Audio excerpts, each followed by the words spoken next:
And the biggest shift in the era we're now in for the past year or so is that attackers have shifted from exploiting systems to exploiting identities. Why have they done that? Because AI has enabled that.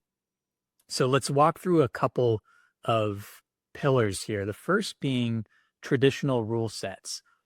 AI is giving attackers the ability to auto generate all sorts of new creative attacks. Like I said, we see them all the time here at Abnormal. It always blows us away the new, novel, and unknown, never before seen approaches that attackers are using to route around the rules that different traditional tools have in place. They're now expiring in hours, maybe even seconds, as these attackers route around those existing rules. Then if you look at the identity surface, it's expanding.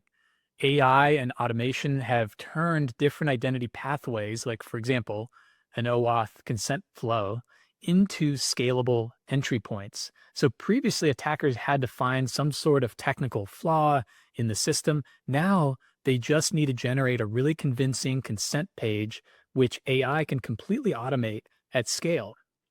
And then when compromises happen, they're invisible. The modern attacks are increasingly happening after authentication inside of trusted system. Nothing ends up looking obviously malicious.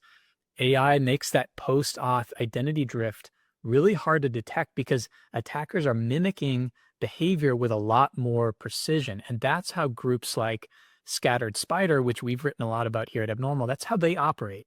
They gain access and their movements resemble internal troubleshooting or normal SaaS activity. And then finally, the attackers are pivoting.